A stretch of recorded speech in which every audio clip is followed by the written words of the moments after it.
None of this is to code.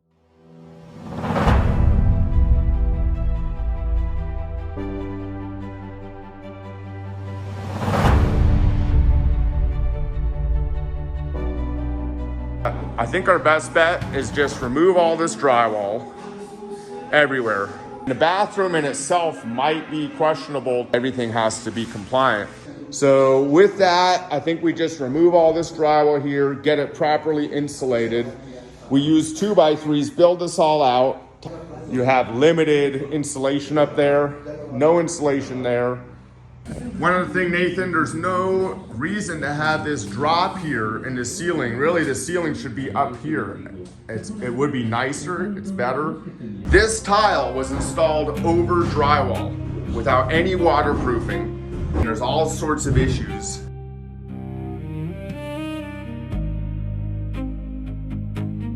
Now, I'm all for do-it-yourself work. However, some of these code violations and things that you see in this unit is exactly why you want to make sure that you're either hiring someone that knows what they're doing and can do it to code, or that you research and understand the codes and make sure that you're doing it correct. Let's take a look at what was done here.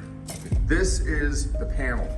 They've got number 10 wire coming into the panel, and then someone ran a 50 amp circuit because they wanted a jacuzzi outside. They didn't connect it to the panel correctly. They ran the wire, just kind of strung it up there, looped it up, and then ran it to a box out here. Now, every time that jacuzzi would have come on, this breaker would have been sufficient. However, the breaker that supplies this panel would have tripped every single time. Take a look at this vent here. This vent was just run up to the E vent. And a lot of that venting was just going into the attic. That is not to code. Take a look at the charred wood over here. Whatever plumber was doing this work did not use a heat blanket as they should have to protect the wood behind the solder. Then they ran this 1.5-inch pipe with multiple elbows, elbow, elbow, elbow. Then they ran it exposed over here with another elbow.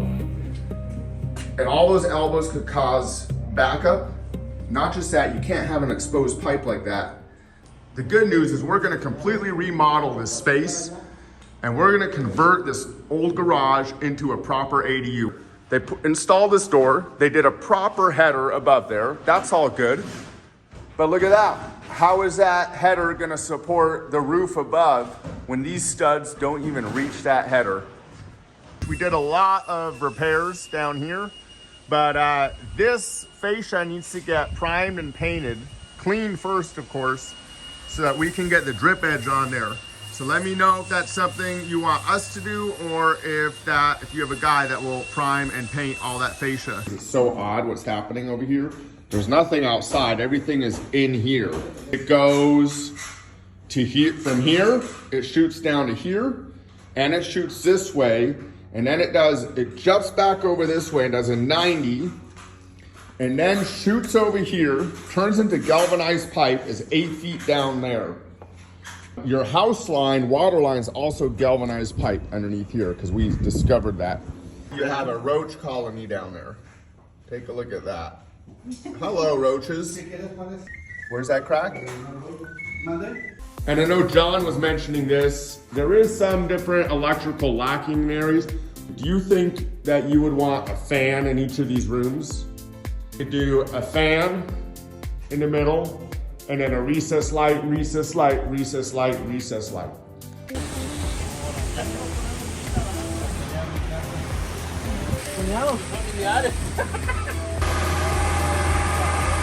In here, bathroom. We've got a 3-gang here. Then we're thinking light fan combo, one light, and a vanity light. If you could come over here and talk to John real quick, just go over all that. Then in this room, we're thinking 4 lights, 1, 2, 3, 4. Was there any hardware for this that came with the door? Hey Juan, you're supposed to have space for the toilet.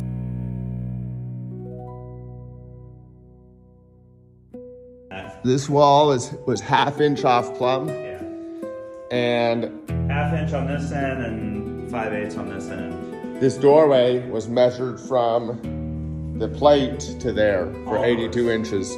All the doors. All the doors. So we're All the internet, all of them need an additional stud. Yeah. Hey Uziel, this is what I talked to Sergio about, is basically the owner wants like a cubby above there and then completely building that closet.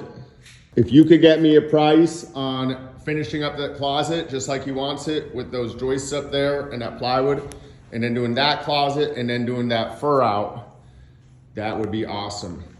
The owner made a change too. He wants this closet framed in for a door. So before you buy a new piece of plumbing, because you glued ABS into a fitting already, you gotta see this trick. This trick also works if you have existing plumbing and you need to tie into it. What's that tool called, John? It's a ram bit. So that ram bit will actually ream out an existing glued piece.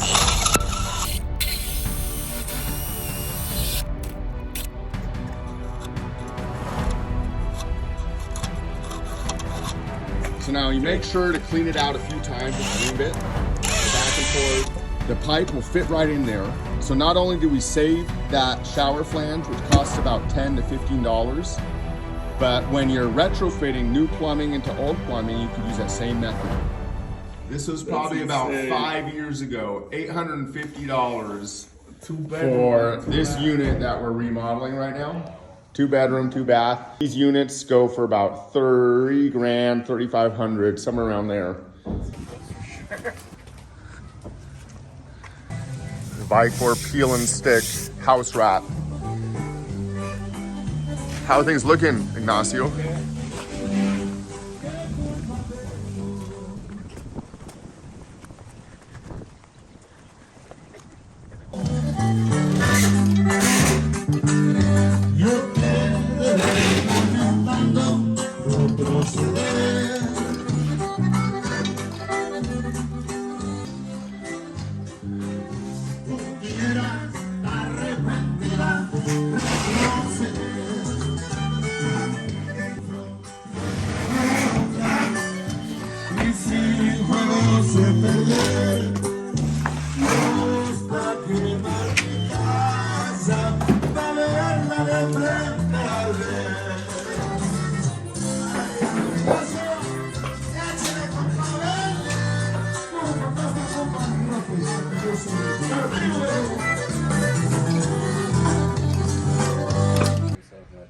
He loves picking the hard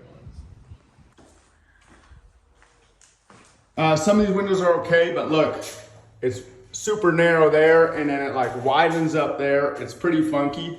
Wanted to know if the guys could do a little work on getting these windows shimmed a little bit. The size might be okay, but the tops and bottoms might need a little work. There's not very many windows here. It's just like 1, 2, 3, 4, 5 windows. If you could do that, that'd be awesome. Making some nice progress with the hardy siding. This angle valve is way too deep in there. We're gonna have to cut that out and pull that out. And then chisel this out here, but need to move, cut it down there, or do some magic and move this over.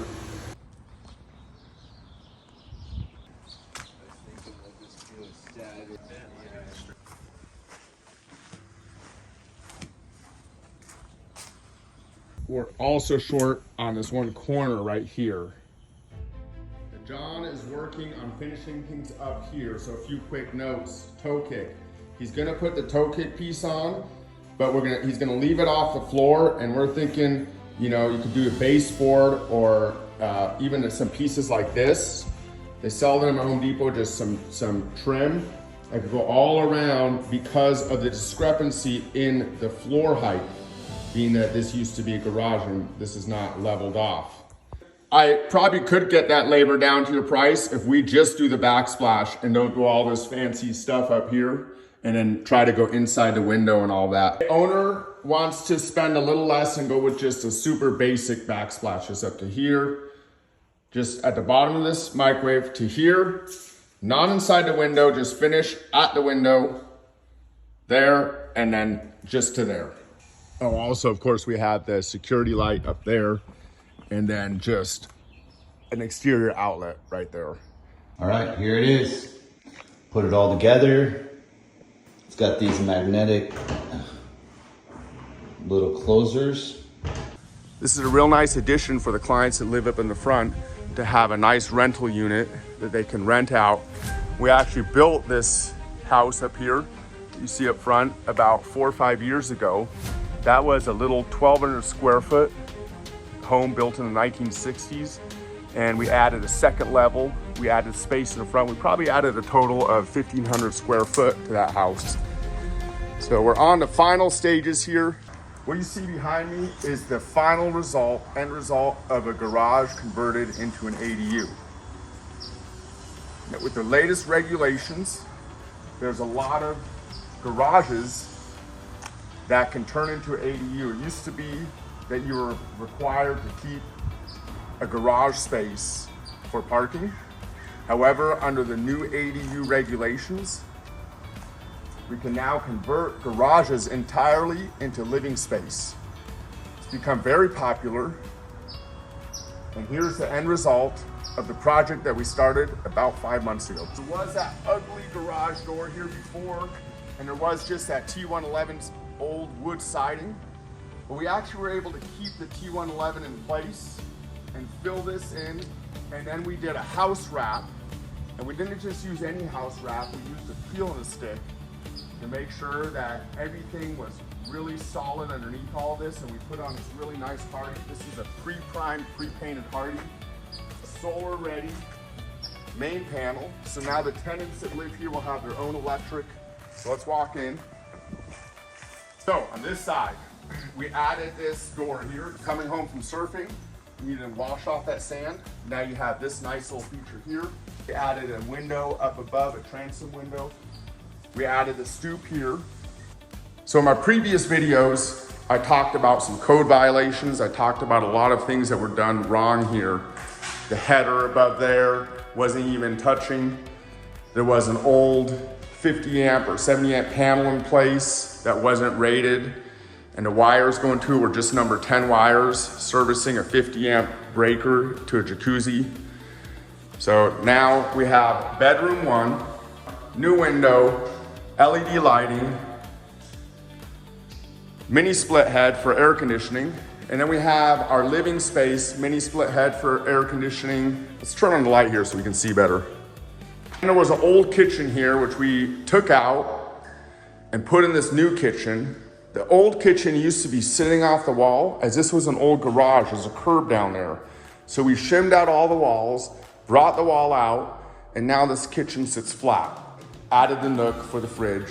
Very basic, but it'll function great for the tenants. Added that window there, right where the sink is.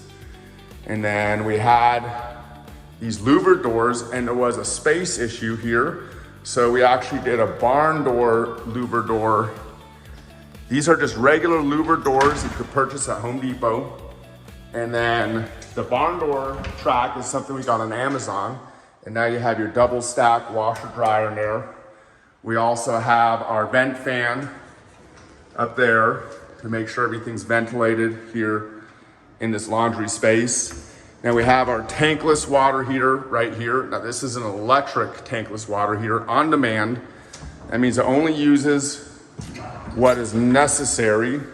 But say you're using the shower, the kitchen sink, the bathroom sink all at the same time, then it'll start pulling power from the other circuits accordingly. Here we have new bathroom.